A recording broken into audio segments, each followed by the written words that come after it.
salam sehat selalu. Pagi ini kita akan lihat bagaimana kondisi pasar tradisional setelah kemarin diberlakukan PPKM darurat dengan ditutupnya pasar yang hanya sehari. Entah untuk apa, saya juga tidak ngerti kenapa ditutup hanya sehari, dan bahkan kemarin juga dijaga beberapa petugas.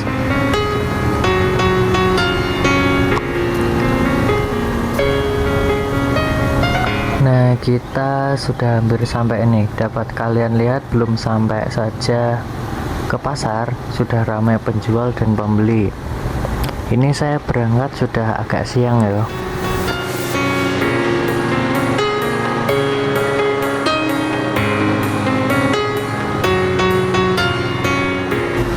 Dan inilah kondisi sesungguhnya pasar tradisional. Bagaimanapun pasar identik dengan keramaian. Sekarang bagaimana pasar bisa menerapkan prokes yang benar jika harus saling jaga jarak antara satu sama lain, antara penjual dan pembeli.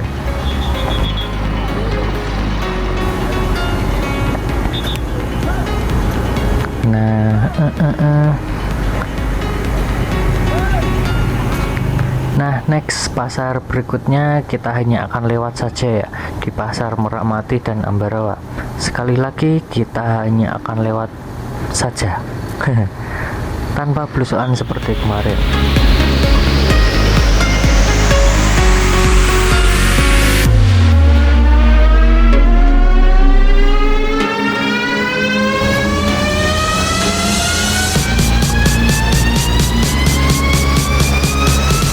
Nah, ini dia pasar Merak. Seperti biasalah, toko buka, penjual pembeli berinteraksi. Ya, mau gimana lagi, namanya juga pasar.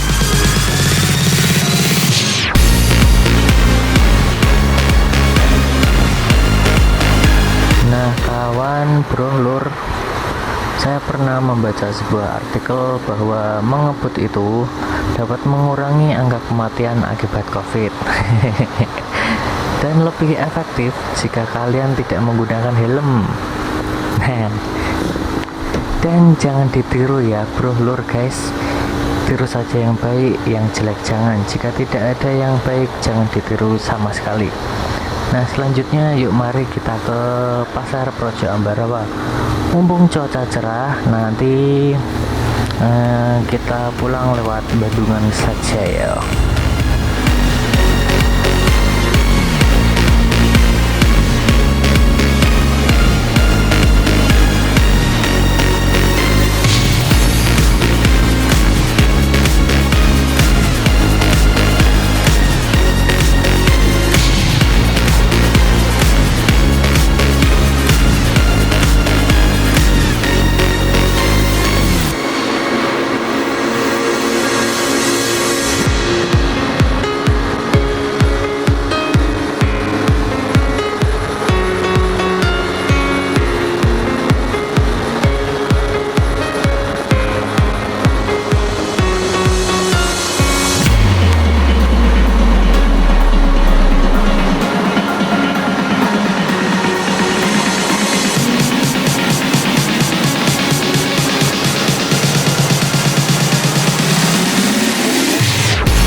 Dia pasar Projo Ambarawa.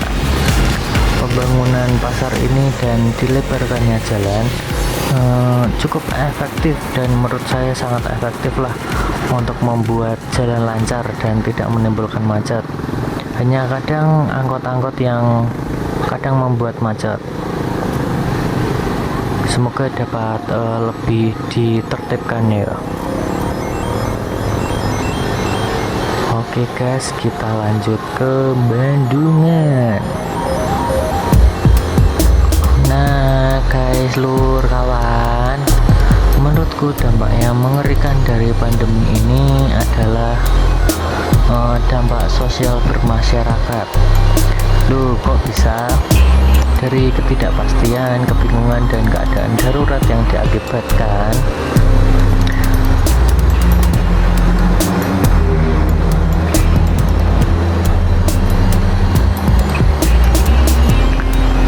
dapat menjadi penyebab stres bagi banyak orang. Misal, ketidakpastian dalam mengetahui kapan wabah akan berakhir membuat banyak golongan masyarakat, terutama golongan menengah ke bawah nih, bingung memikirkan nasib mereka. Kehidupan yang berjalan seperti biasa tanpa adanya mata pencarian karena dari PHK, pemutusan hubungan kerja, itu membuat mereka kesulitan memenuhi kebutuhan hidup. Keberadaan COVID ini yang mengancam setiap orang berpeluang menjadi penyebab stres bagi sebagian orang, dan dampaknya bisa jadi sama parahnya dengan dampak yang ditimbulkan jika terinfeksi dari COVID itu sendiri.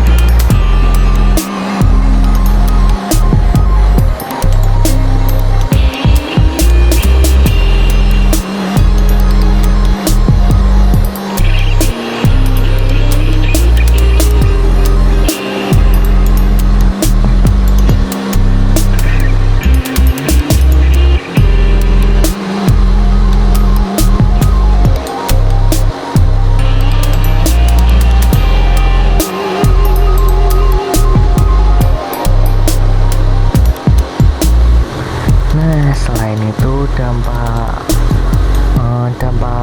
pengaruh virus COVID dalam kehidupan sosial bermasyarakat, diantaranya timbulnya rasa curiga. Ini menurutku, kenapa?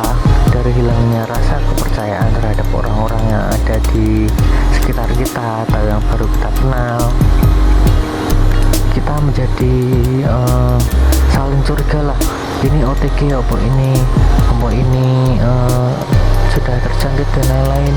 Sebagai contoh, kalau kita membeli makanan baik di warung yang berlabel ataupun kaki lima, kadang kita mencari tahu ini bersih atau tidak, apakah pelayan ada yang bersentuhan dengan orang yang terjangkit atau tidak, atau petugas atau pelayan yang mencuci tangan dan pada saat mengolah atau memproses makanan yang kita pesan atau tidak, sehingga timbul keraguan. Bahkan pernah itu ada kabar di salah satu toko swalayan,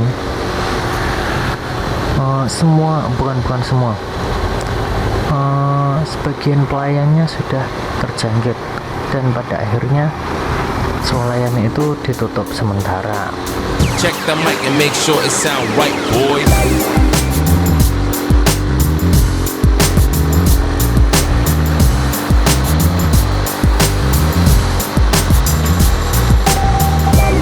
Dan contoh lagi, saat kita di lingkungan pekerjaan lah, ataupun di lingkungan rumah atau di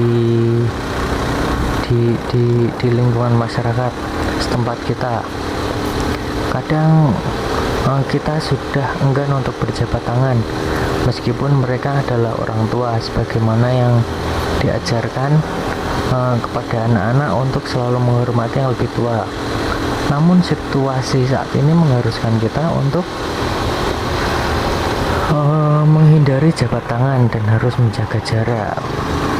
Malah sekarang dibuat jaga jarak kurang lebih 2 meter.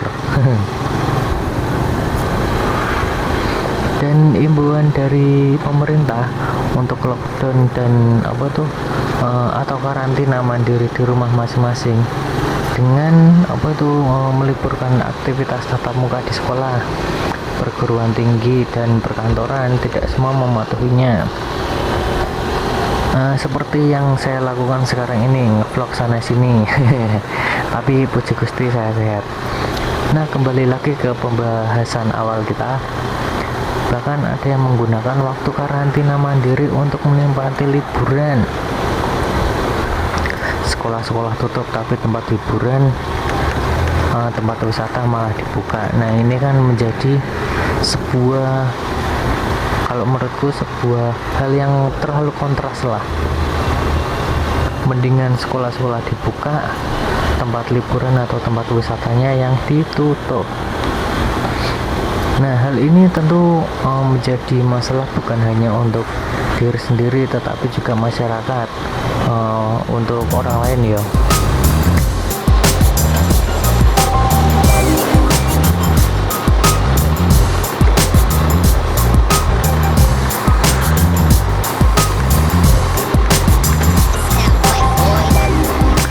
Menurutku nih, menghadapi musibah pandemi bukan hanya para medis yang berperan, tetapi juga hendaknya pemerintah mengajak para tokoh masyarakat lah, dan masyarakat itu sendiri untuk berperan aktif,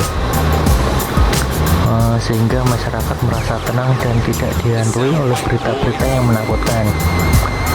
Nah, karena itu sampai sekarang saya tidak pernah mengikuti berita di televisi atau di sosmed tentang COVID, karena menurut saya berita seperti itu bukan menambah pengetahuan tetapi menambah kekhawatiran lah.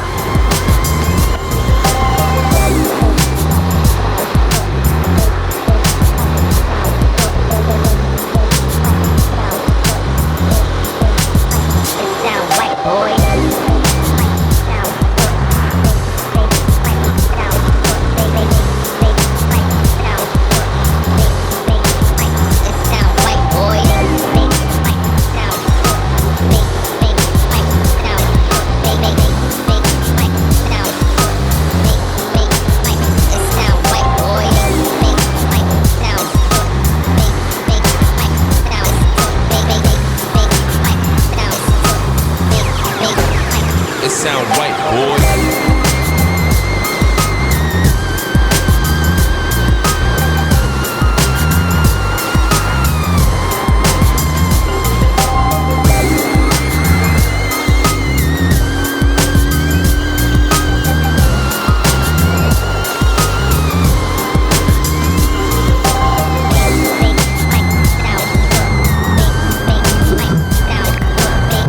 Itu tadi sedikit pembahasan sepengetahuan saya, sengoceh-ngocehnya saya tentang ditutupnya pasar, tentang pandemi yang ada. Semoga dapat menjadi bahan rasan-rasan bagi kalian. Nah, jangan lupa untuk klik like, komen, dan subscribe di tombol merah itu. Jangan lupa juga untuk menyalakan loncengnya agar kalian tidak ketinggalan jalan-jalannya. Oke, sekian dulu guys lur. Salam sehat selalu.